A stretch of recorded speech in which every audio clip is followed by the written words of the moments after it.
গল্পের নাম হচ্ছে অলৌকিকভাবে সুস্থতা লাভ। আচ্ছা,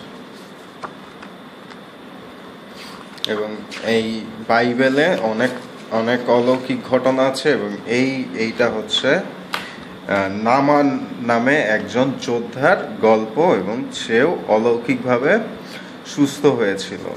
আচ্ছা, তার কুষ্ঠরোগ ছিল। কুষ্ঠরোগ ছিল, এবং তাই কিন্তু সে খুব ভালো যোদ্ধা ছিল, কিন্তু তার নেগেটিভ পয়েন্ট ছিল তার কুষ্ঠরোগ ছিল। এই জন্য হয়তো তার মনে দুঃখ ছিল। আচ্ছা, অনেক মানুষই তাকে ভালোবাসতো, কিন্তু কেউ তাকে স্পর্শ করতে চাইতো না। সবাই ভয় পেত যদি আমারও কুষ্ঠরোগ হয় নামানের মতো। কিন্তু কোনো সন্দেহ নেই যে নামান খুব ভালো যোদ্ধা ছিল। আচ্ছা, এবং নামানের তাই সব সময় মন খারাপ থাকতো যে আমি এত ভালো যোদ্ধা, কিন্তু আমার চামড়া খুবই খারাপ, আমার স্কিন খুবই খারাপ। এবং নামান চিন্তা করতো আমার স্কিনের জন্য আমার স্ত্রীও আমার কাছে আসে না, আমার খুব খারাপ, আমার স্ত্রী আমাকে ভালোবাসে না। আচ্ছা, সো একদিন নামানের বাসাতে একটা জিহুদি বা ইসরায়েলি একটা মেয়ে তার বাসায় দাসী ছিল, এবং সে তার স্ত্রীর দাসী ছিল, এবং এই মেয়েটি তার স্ত্রীর কাজ করত। আচ্ছা, এবং সেই মেয়েটি তার স্ত্রীকে বললেন যে আমাদের মনিব যদি সেই ইসরায়েলের একজন নবী আছে, সেই নবী হচ্ছে এলিও, সেই নবীর সাথে যদি দেখা করেন তাহলে তিনি ভালো হয়ে যাবেন।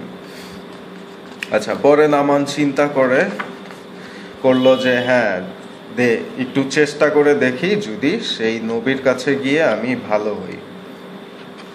অনেক ডাক্তার দেখিয়েছি, কাজ হয়নি। আচ্ছা, এরপর সে বলল হ্যাঁ চলো আমরা ঘোড়া নিয়ে এবং ঘোড়ার গাড়ি নিয়ে আমরা সেই নবীর কাছে দেখা করতে যাই। এবং তাই সে সেই নবীর জন্য অনেক উপহার নিয়ে গেল, এবং সোনা রূপা এবং অনেক সুন্দর সুন্দর কাপড় নিয়ে গেল। এবং এই নামান অরামের রাজার কাছ থেকে ইসরায়েল রাজার কাছে একটা চিঠি নিয়ে গেল যে তাকে যেন দেখানো হয়।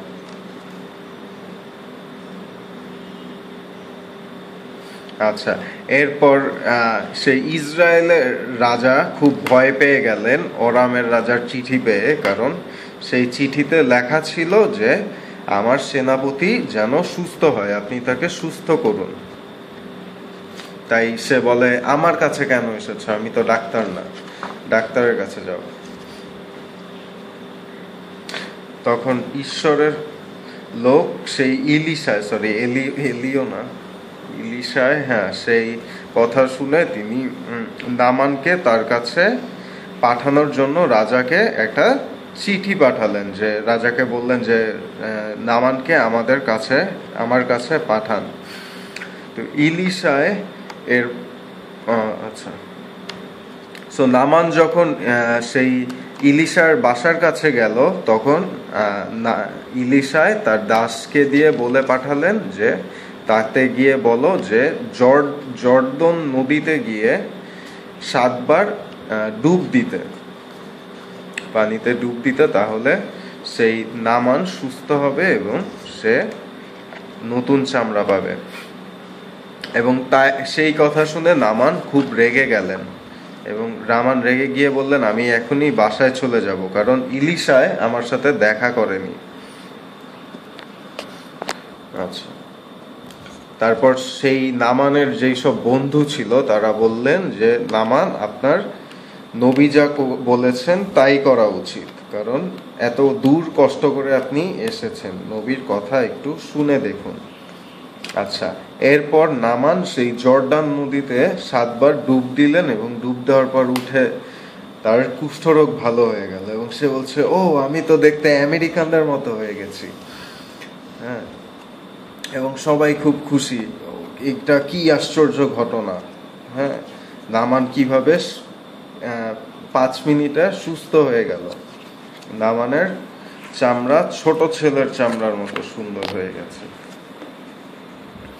এরপর নামান তার সব লোকদের নিয়ে সেই ঈশ্বরের লোকের কাছে ফিরে গেলেন এবং ঈশ্বরের লোক ছিল ইলিশা। এবং এখন নামান বলছে যে আমি জানি যে ইসরায়েলের ঈশ্বরই সত্য ঈশ্বর। এবং নামান বলল যে এইসব উপহার আপনি গ্রহণ করুন, কিন্তু ইলিশায় সেই সব জিনিস নিল না।